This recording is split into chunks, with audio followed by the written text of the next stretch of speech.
Hablemos de fábricas de pastas. Fábricas de pastas. ¿Qué fábrica querés poner? ¿Querés poner una fábrica pequeña desde tu casa? ¿No querés invertir? ¿Está todo bien? ¿Querés invertir poquito? Se puede. ¿Querés invertir un poco más? Claro que se puede. ¿Querés hacer una gran fábrica? Estamos hablando de otro tipo de capacitación y de inversión, ¿ok? Bien, vamos a empezar por el empezadero, como decía mi amigo Roberto.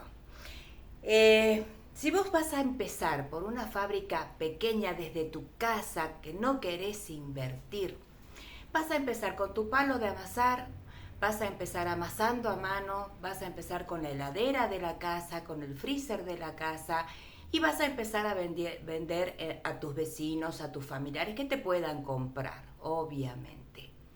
Ahora, si vos querés comenzar con una pequeña fábrica y ya querés hacer un poquito de inversión, porque la verdad que es lo que te conviene, no en todos los casos se puede, entiendo. Por ahí tenés que empezar casero y después a medida que vas produciendo podés ir comprándote maquinaria.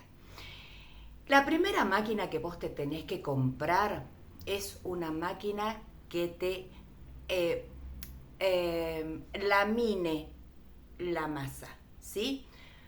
Hay muchísimas máquinas, hay máquinas italianas chiquititas, hay máquinas chinas, hay máquinas argentinas, hay máquinas italianas maravillosas que te hacen de todo. Eso vos podés adquirirlo de acuerdo a tu bolsillo. Pero antes de todo eso, por favor, toma en cuenta capacitarte. ¿Por qué?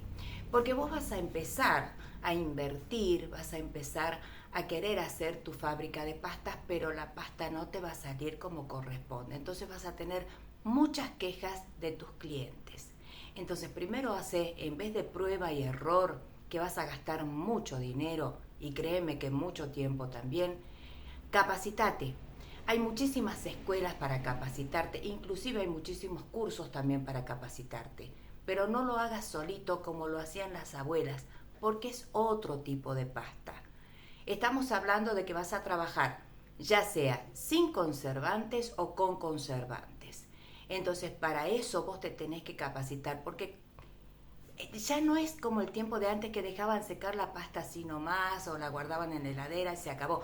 No, ahora tenemos muchísimos microorganismos distintos que te echan a perder la pasta. Te apuesto lo que quieras, que en tu pasta te salen puntos negros, que se pone gris, que no te resiste 2 días en la heladera.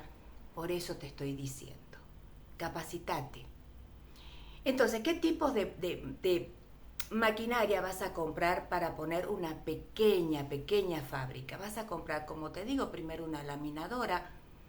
Puedo darte muchas marcas, por ejemplo, Pasta Linda. La Pasta Linda para mí es maravillosa. Y ojo que a mí Pasta Linda no me paga nada por decírtelo, ¿eh?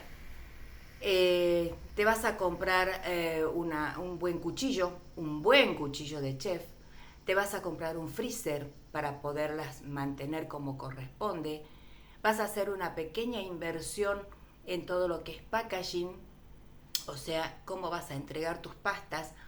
Otra pequeña inversión en marketing, ya sea que lo hagas vos, vas a tener que aprender a hacerlo, entonces también te vas a tener que capacitar o contratar a alguien que te lo haga. ¿Para qué? Para poder llegar a más público, porque no es lo mismo decirte que vas a vender 10 porciones semanales desde tu casa a que vendas 100 porciones semanales desde tu casa con una pequeña fábrica. Si vas a hacer una fábrica ya mediana, tenés que pensar que a lo mejor tenés que disponer de un espacio más grande, ya sea desde tu casa o alquilar un local. Ya tenés que abrirte al público, perdón. Tenés que pensar en los impuestos que vos tenés en tu lugar, impuestos municipales, impuestos nacionales. Tenés que pensar en que a lo mejor solito no podés, ya sea que te ayude un familiar o contratar a alguien y ese alguien tiene carga tributaria también. Tenés que pensar en cómo la vas a distribuir. Tenés que pensar qué puntos de distribución querés tener. Si querés tener más de un punto de distribución, ¿cómo lo vas a hacer? Tenés que pensar en invertir en que esos puntos de distribución también tengan un buen marketing y también tengan un lugar para poder guardar tus pastas como corresponde. Si estamos hablando de una fábrica más grande, todo esto multiplícalo. Todo esto multiplícalo. Amén de que tenés que comprar una máquina que te haga los ravioles, los sorrentinos, una máquina para los ñoquis. Tenés que tener otra estructura, ¿sí? Y si ya querés poner una gran fábrica, estamos hablando ya de líneas de producción, que son algo maravilloso, que me encanta hacerlo, que ya tenés que tener un ingeniero en alimentos. Perdón, tenés que tener un equipo de venta, tenés que tener un equipo de distribución, tenés que tener un equipo de producción, un equipo de control, ya es otra cosa, ¿sí? Entonces, primero, definite por cuál querés trabajar, por cuál querés empezar. Si vas a empezar por una pequeña, como te digo, muy chiquitita desde tu casa, con tu palo de amasar, con ese que amenazás al marido y a los chicos a veces, aunque no se debe, pero los amenazás nada más, con ese ya empezás. No me digas que no se puede, sí se puede. Si yo lo hice, vos lo podés hacer.